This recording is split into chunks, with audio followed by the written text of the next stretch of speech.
Ninth की worksheet number 42 आज हम सॉल्व करेंगे। और इसमें आज हम ये जो वर्कशीट करने वाले हैं ये 9 अक्टूबर 2020 के लिए है। तो जो बल तथा गति के नियम हम पढ़ रहे थे, इसमें आज हम एक और टॉपिक पढ़ेंगे, संवेग संरक्षण का नियम।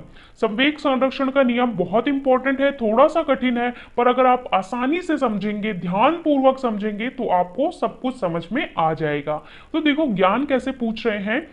जिज्ञासा दीदी बंदूक से गोली छोड़ने पर वह पीछे की ओर प्रतिक्षेपित क्यों होती है। आपने देखा था कि जो लास्ट वर्कशीट हमने की थी उसमें एक प्रश्न भी हल किया था कि जब भी आप बंदूक चलाते हैं तो पीछे की ओर झटका क्यों महसूस करती है, वही ये जानना चाहते हैं। जिज्ञासा कैसे रिप्लाई कर रही हैं। ज्ञान, हम संवेग संरक्षण के नियम से आसानी से समझ सकते हैं कि जो गति के तीसरे नियम पर आधारित है। जो प्रश्न आप पूछ रहे हो वो हम समझा सकते हैं किससे, गति के तीसरे नियम से। ठीक है, और जो क्या है संवेग संरक्षण का एक नियम है जो हम पढ़ेंगे, उससे हम इस चीज को समझेंगे। इस नियम के अनुसार दो वस्तुओं के संवेग का योग टकराने के पहले और टकराने के बाद बराबर होता है, जबकि उन पर कोई असंतुलित बल कार्य ना कर रहा हो। इसका मतलब है एक वस्तु ए है, ठीक है, आपकी एक वस्तु ए है, एक वस्तु क्या है बी। टकराने से पहले इसमें संवेग कितना था, सबसे पहले समझ लेते हैं संवेग क्या होता है। संवेग होता है P equal to M V, ये होता है हमारा संवेग। तो टकराने से पहले यानी ये दोनों वस्तुएं क्या है, स्थिर रखी हुई हैं। जब ये विराम अवस्था में रखी हुई हैं ए और बी, तो इन दोनों का जो संवेग होगा यानी P A plus P B वो बराबर होगा जो इनका टकराने के बाद संवेग आएगा। जब ये टकरा जाएंगी आपस में तो इनका संवेग होगा P A plus P B, वो क्या होगा, बराबर होगा। दोनों का सम पहले और बाद में बराबर होगा। इसका मतलब कि जो ऊर्जा जनरेट होगी वो किसी और रूप में बदल जाती है। तो यही कहता है संवेग का संरक्षण का नियम। ठीक है, जब तक उस पर कोई असंतुलित बल ना लगा हो। ये दोनों वस्तुओं का कुल संवेग टकराने की प्रक्रिया में अपरिवर्तनशील संरक्षित रहता है। यही है हमारा संवेग का संरक्षण का नियम। इसके बाद इसमें कहा गया है कि इसके अनुसार गोली तथा बंदूक का संवेग गोली गोली छोड़ने से पहले विराम अवस्था में शून्य है। आप देखो अगर जो बंदूक चलाने से पहले क्या है, उसमें संवेग कितना है, जीरो है, शून्य है, क्योंकि बंदूक रखी हुई है। गोली छोड़ने पर बंदूक गोली पर बल लगाकर उसे त्वरित करती है। त्वरित करती है यानी कि जब आप गोली आगे की तरफ चलाओगे तो उसमें क्या होगा, गोली आगे की तरफ जाएगी तो उसमें पीछे की तरफ भी एक रिकॉइल होता है। उसी समय गोली भी बंदूक पर विपरीत दिशा में बल लगाकर उसे त्वरित करती है, यानी बंदूक पीछे की ओर भी बल लगाती है, जिसकी वजह से कुल संवेग शून्य हो जाता है कि भाई जितना आगे जा रहा है उतना ही पीछे बंदूक लगा रही है। इसलिए जो हमारा संवेग है यानी P equal to M V है, वो क्या हो जा रहा है, वो हो जा रहा है जीरो। इसके बाद बोला है संवेग संरक्षण के नियम के लिए समीकरण। जो हमने संवेग संरक्षण का अभी ऊपर परिभाषा पढ़ा उसको अब हम सिद्ध करेंगे और उसको समझेंगे कि आखिर जो ये परिभाषा दे रहा है, क्या अगर हम इसे गणित में लिखना चाहें तो क्या ये सही आता है या नहीं आता। तो उसके लिए आपको यहाँ पे दिखाया गया है, पहले आपको कुछ चीजें माननी पड़ेंगी। माना कि दो गेंद ए और बी जिनका द्रव्यमान एम ए और एम बी है। आपको पहले मानना पड़ेगा कि आपके पास दो बॉल हैं। ठीक है, क्रिकेट खेलने जाते हैं आप, सभी के घर में बॉल होंगी, तो आपको मान लेना है आपके पास दो बॉल हैं। एक बॉल का नाम मैंने रख दिया ए, एक का नाम रख दिया बी। अब इसका जो द्रव्यमान क्या होता है, मास यानी द्रव्यमान, तो इसका एम ए होगा और इसका क्या होगा, एम बी होगा। तो वही लिखा कि इसका एम ए एम बी है। और सरल रेखीय दिशा में क्रमशः जब ये करेंगे तो इसके अंदर कुछ वेग भी होगा जिस गति से ये चलेंगे। तो इसका वेग क्या होगा, यू ए, और इसका वेग क्या होगा, यू बी। यू क्या होता है, प्रारंभिक वेग होता है, इसलिए यू ए और यू बी हो जाएगा। और उन पर कोई असंतुलित बल कार्यरत नहीं है और इसके ऊपर बाहर से कोई भी बल नहीं लग रहा है। तो इतनी चीजें समझ गए।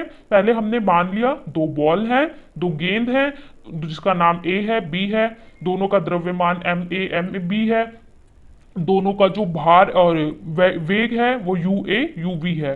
इसके बाद माना यू ए बड़ा है यू बी से, यानी जो हमारा ए बॉल है इसका जो वेग है वो बड़ा है। तो हमने क्या माना कि U A is greater than U B है। तो टी समय में एक दूसरे से टकराती हैं। अब एक समय अंतराल में ये दोनों आपस में टकरा जाती हैं, ठीक है, टक्कर हो जाती है, और उस समय को हम क्या बोल रहे हैं, टी बोल रहे हैं कि टी टाइम में ये दोनों एक दूसरे से टकराती हैं, जिससे गेंद ए बी पर एक बल लगाती है जिसका नाम एफ ए बी होगा। अब जो ये ए बॉल है जब टकराएगी तो ये बी पे कुछ बल लगाएगी, उस बल को हम क्या बोल रहे हैं, एफ ए बी। एफ मतलब क्या होता है, फोर्स यानी कि बल, और एफ ए बी लिखा होगा तो ए बल लगा रहा है बी पे। इसी प्रकार जो बी है वो भी ए पे बल लगाएगा, तो हम बी ए लिखेंगे, एफ बी ए, यानी बी बल लगा रहा है किस पे, ए पे। जो पहले लिखा होगा वो बल लगा रहा होगा और जो बाद में लिखा होगा उस पे बल लगाया जा रहा होगा। तो ये चीज भी हमने मान ली। और टकराने के बाद उनका वेग वी ए और वी हो जाता है। टकराने से पहले यू ए यू वी था और टकराने के बाद V A and V B हो जाता है, यानी कि अंतिम वेग दोनों का कुछ और हो जाता है। गेंद ए का संवेग टकराने से पहले, टकराने के बाद, तो हमारा अगर हम इसको संवेग की बात करें तो संवेग का फॉर्मूला क्या होता है, P is equals to M V. तो अब हम पहले ए के लिए संवेग लिखेंगे फिर बी के लिए। जब हम टकराने से पहले और टकराने के बाद ए का संवेग लिखेंगे तो वो होगा एम ए यू ए, और टकराने के बाद क्या होगा, एम ए और वी ए। इसी तरह अगर हम v का संवेग लिखेंगे, बी फॉर बॉल का संवेग लिखेंगे टकराने से पहले टकराने के बाद, तो क्या होगा, एम बी यू बी, क्योंकि u उसकी प्रारंभिक वेग था, और एम बी वी बी। ठीक है, जिस तरीके से यहां पे दिखाया हुआ है इस तरीके से हम लिखेंगे। अब देखिए यहां पे आपको बॉल भी दर्शाई हुई है टकराने से पहले, ठीक है, और ये टकराने के बाद, इस तरीके से हमने लिख लिया। ठीक है, टकराने से पहले और टकराने के बाद दोनों का कंडीशन हमने लिख लिया। फिर हम लिखेंगे यदि गेंद ए के संवेग में परिवर्तन की दर, अगर हम बोले कि इसमें कितने दर से परिवर्तन हो रहा है तो हम उसको कैसे लिखेंगे, तो हम इसमें देखिए, इसमें हम क्या करेंगे, m को कॉमन ले लेंगे और करेंगे V A minus U A, यानी कि अंतिम वेग माइनस प्रारंभिक वेग। ठीक है, और अपॉन में t, और t से डिवाइड कर देंगे तो ये क्या हो जाएगी, दर हो जाएगी। इसी तरीके से हम b के लिए भी लिखेंगे तो b में क्या होगा, M B common V B minus U B, यानी अंतिम वेग माइनस प्रारंभिक वेग अपॉन में t। और गति के तीसरे नियम के अनुसार हम ये जानते हैं कि कोई भी वस्तु पे अगर हम कोई बल लगाते हैं तो वो वस्तु भी हम पे उतना ही बल लगाती है। ठीक है, तो उसको हम कैसे लिख सकते हैं, F A B equal to F minus of F A B. मतलब कि जो हमारा बल एफ ए बी यानी ए बी पे लगा रहा है वो बराबर होगा माइनस ऑफ एफ बी ए के। ठीक है, माइनस क्या दिखाता है, माइनस दिखाता है विपरीत दिशा में बल लगा रहा है। तो अब हम इन दोनों फोर्स की वैल्यू, दोनों बल की वैल्यू एक दूसरे के सामने रख देंगे। ठीक है, तो जब आप सामने रख दोगे तो यहां से हमारा जो ये होगा ये कट जाएगा और यहां से हम क्या लिखेंगे, एम ए यू ए। ठीक है, M A U A plus M B U B equal to M A V A plus M B V B. ये हमारे पास इक्वेशन आ जाएगी और यही हमारा क्या है, संवेग का संरक्षण का नियम कहता है। इससे हम पाते हैं कि टकराने से पहले गेंद ए और बी का कुल संवेग और टकराने के बाद कुल संवेग बदलता नहीं है, वह संरक्षित रहता है। तो हम यहाँ से ये पाएंगे कि चाहे टकराने से पहले और टकराने के बाद जो उसके अंदर संवेग होता है वो क्या रहता है, वो संरक्षित रहता है। बस थोड़ी देर के लिए वो बदल जाता है लेकिन अंत में वो क्या होगा, बराबर ही आएगा। ये हमने मैथमेटिकल प्रूफ भी देख लिया है। इसको आप अच्छे से, इसका भी स्क्रीनशॉट ले सकते हैं जिससे आप इसे अच्छे से समझ पाएं। अब आज आपको 5 प्रश्न दिए गए हैं। पहले प्रश्न में आपको संवेग का नियम लिखने को बोला है जो हमने पढ़ा है। दूसरे में आपसे पूछा है कि जो हवा से भरा गुब्बारा है अगर उसमें आप उसका मुंह खोल दें, ठीक है, तो आपका जो गुब्बारा है वो यहाँ वहां क्यों उड़ता हुआ नजर आता है। तीसरे में बोला है कि जब रॉकेट होता है, रॉकेट में आग लगाते हैं तो वो ऊपर की ओर क्यों, ऊपर की तरफ क्यों जाता है, और यहाँ पे 2 आपको फिलअप दिए हैं, ये फिल करने हैं। चलिए सॉल्यूशन देख लेते हैं फटाफट से। संरक्षण का नियम लिखिए। संवेग संरक्षण का नियम गति के तीसरे नियम पर आधारित है जिसके अनुसार 2 वस्तुओं के संवेग का योग टकराने से पहले और टकराने के बाद बराबर रहता है जबकि उन पर कोई असंतुलित बल कार्य ना कर रहा हो। तो हमारा संवेग का नियम क्या कहता है कि किसी भी 2 वस्तुओं पर टकराने से पहले और टकराने के बाद उनका संवेग का योग हमेशा क्या होगा, संरक्षित रहेगा और बराबर होगा। प्रश्न 2 में आपसे बोला है हवा से भरे गुब्बारे की हवा निकलने पर वह तेजी से ऊपर की तरफ क्यों उठता है। जो आपने देखा होगा बैलून तो सबने फुलाए होंगे, और जब बैलून की हवा निकलने लगती है, या फिर बर्थडे पे भी आप देखते हो जब तो एक दिन बाद जो बैलून्स होते हैं, ठीक है, तो जो बैलून को आपने यहाँ से टाई कर रखा होता है, धीरे धीरे उसकी जब हवा निकलने लगती है तो हमारा बैलून जो है वो ऊपर की तरफ क्यों जाता है या फिर यहाँ वहां क्यों जाता है?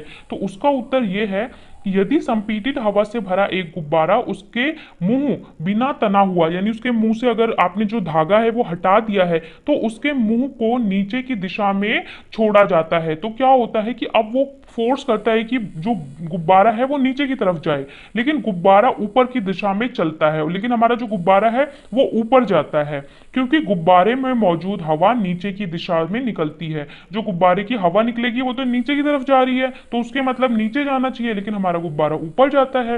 नीचे की ओर बराबर और विपरीत प्रतिक्रिया हवा के गुब्बारे को ऊपर की ओर ढकेलती है। देखो, जो गुब्बारे का हवा है वो नीचे की तरफ जाएगा, जिसकी वजह से गुब्बारा नीचे जाएगा, लेकिन उतना ही विपरीत बल लगेगा जिसकी वजह से गुब्बारा को वो ऊपर ढकेलेगा, तो बार बार गुब्बारा ऊपर जाएगा, फिर नीचे, फिर ऊपर, तो इसकी वजह से वो कई बार आपको यहां वहां जाते हुए नजर आता है। ये भी हमारा गति के तीसरे नियम पर आधारित है। तो आपको यह प्रश्न 1 और 2 समझ में आ गया होगा। इस रॉकेट में आग लगाने पर तेजी से ऊपर की तरफ क्यों उठता है? जब कोई वस्तु जैसे कि रॉकेट आराम पर होती है, यानी हमारा जो रॉकेट है जब तक वो विराम अवस्था में होता है, तो क्या होता है, तो उस पर मौजूद बल संतुलित होता है। जो आपका रॉकेट है, आपने देखा होगा रॉकेट लॉन्च होते हुए जब वो रखा रहता है तो वो कैसा होता है, संतुलित होता है।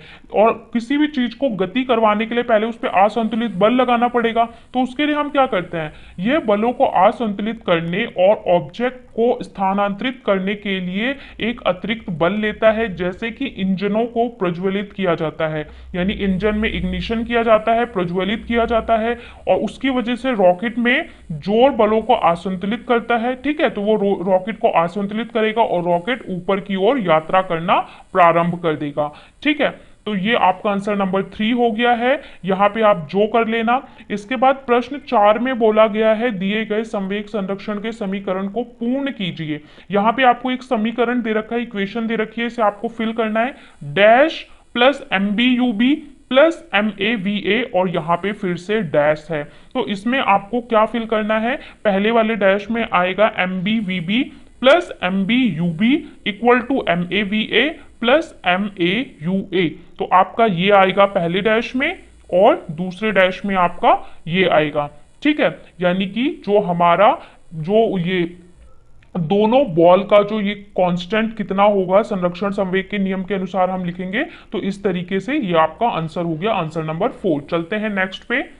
नेक्स्ट प्रश्न में आपको बोला है दो गेंदों के टकराने पर गेंद ए के द्वारा गेंद बी पर लगाया गया जो बल होगा उसे हम एफ ए बी कहते हैं, ठीक है, यानी ए बी पे लगा रहा है, तथा गेंद बी द्वारा गेंद ए पर लगाया गया बल डैश, ठीक है, यहाँ पे डैश होगा, एक दूसरे के डैश और डैश होंगे, तो पहले डैश में क्या आएगा, एफ बी ए होगा, यानी कि बी ए पे लगाएगा, और दो जो बल होगा वो कैसा होगा, हमेशा बराबर किंतु विपरीत होंगे।